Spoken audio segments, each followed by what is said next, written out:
એના જ કારણે તેમના દેવા માફ કરવામાં આવે કે પછી આ સહાયમાં વધારો કરવામાં આવે? આપની શું માંગ છે અને જે પ્રમાણે કિસાન સંઘ પણ માંગ કરી રહ્યું છે એની સાથે આપ કેટલા સહમત છો?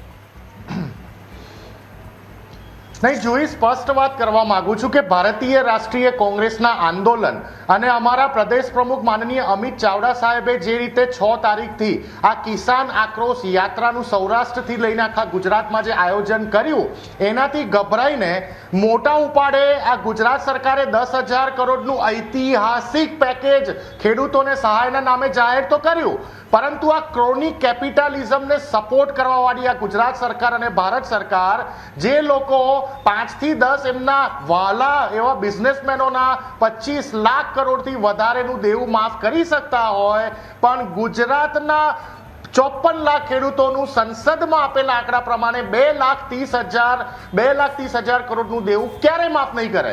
આ સાબિત કરે છે કે આ ખેડૂત વિરોધી સરકાર છે. તમે ઐતિહાસિક 10,000 કરોડ આમ આંકડો ઓહો કેલ્ક્યુલેટરમાં નાખીને બહુ મોટો દેખાય.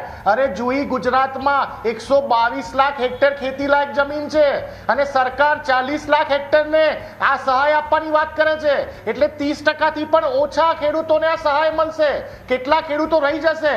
એક તરફથી ભાજપના પ્રવક્તા અહીંયા એવું સ્વીકારે કે આખા ગુજરાતમાં અતિવૃષ્ટિ આવી હતી, તો ગુજરાતની 122 લાખ હેક્ટર જે ખેતીલાયક જમીન છે એ તમામને નુકસાન થયું હશે ને? એક પણ જિલ્લો બાકી નતો. આ છેલ્લા વર્ષમાં જે 4 વખત અતિવૃષ્ટિ આવી, માવઠા આવ્યા, જે રીતે વરસાદ, કમોસમી વરસાદ, એમાં એક પણ હેક્ટર જમીન એવી નથી કે જ્યાં નુકસાન નહીં થયું હોય. હું તો તમને જોઈ એવું કહું છું કે કોઈ ખેડૂત નાનકડા ગોખલામાં 10,000 સ્ક્વેર ફૂટની જમીનમાં જો નાનકડો પાક ઉગાડતો હશે અથવા ગુલાબ પણ ઉગાડતો હશે ને, એના એ પાકને પણ નુકસાન થયું છે. એટલે આ જે 10,000 કરોડની જે લોલીપોપ આપી છે એ મને યાદ આવે છે 2014ની પ્રધાનમંત્રી મોદી સાહેબની લોલીપોપ. હું આપને સંભળાવવા માંગીશ. मैं वादा करता हूं कि भारतीय जनता पार्टी की सरकार बनने के बाद पहली ही मीटिंग में पहला ही काम किसानों की कर्ज माफी का कर दिया जाएगा. સાંભળ્યું હશે જોઈ, આ પ્રધાનમંત્રી મોદી સાહેબ 2014ની લોકસભાની ચૂંટણી વખતે માર્કેટિંગ કરતા એવું બોલ્યા હતા કે જ્યારે ભારતીય જનતા પાર્ટીની સરકાર આવશે તો ખેડૂતોનું, ભારત દેશના અને ઇન્ક્લુડિંગ ગુજરાત તમામ ખેડૂતોનું દેવું માફ કરવામાં આવશે.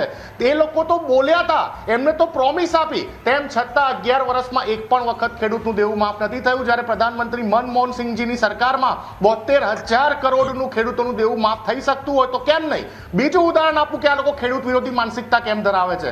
1.5 વર્ષ સુધી ભારત દેશના ખેડૂતો રોડ ઉપર ભૂખ્યા રહીને આંદોલન કર્યું. જે 3 કાળા કાયદા કાનૂન કોઈને પૂછ્યા કર્યા વગર મોદી સાહેબ લાયા હતા સંસદમાં, મેજોરિટીના નામે બિલ પસાર કર્યું હતું. અમે કીધું હતું, રાહુલ ગાંધીજીએ કીધું હતું કે આ ખેડૂતોને બરબાદ કરવાના કાળા કાયદા કાનૂન છે. 700 ખેડૂતો શહીદ થયા. જોઈ, એક બે નહીં, 700 ખેડૂતો. આજ સુધી ભારતીય જનતા પાર્ટીના કોઈ નેતાએ માફી નથી માંગી. રાહુલ ગાંધીજી બોલ્યા હતા કે આ 3 કાળા કાયદા કાનૂન તમારે પાછા લેવા પડશે, અને પછી મોદી સરકારે આ કાળા કાયદા કાનૂન પાછા લીધા. એટલે ગુજરાત સરકાર પણ ખેડૂત વિરોધી છે. અમારી સ્પષ્ટ માંગ છે, રમેશભાઈ આપણી સાથે છે કિસાન સંઘમાંથી, માંગ છે કે ખેડૂતોનું દેવું, અમારી સ્પષ્ટ માંગ છે કે ખેડૂતોનું દેવું ગુજરાતમાં માફ થવું જોઈએ. અને 2020 થી જે ખેડૂતોનો પાક વીમો જે અન્ય રાજ્યોમાં ચાલુ છે, જે તમે બંધ કર્યો છે, એને ફરી ચાલુ કરો, નહીતર ગુજરાતના ખેડૂતોને તમે ઊભા નહીં કરી શકો. ઓકે.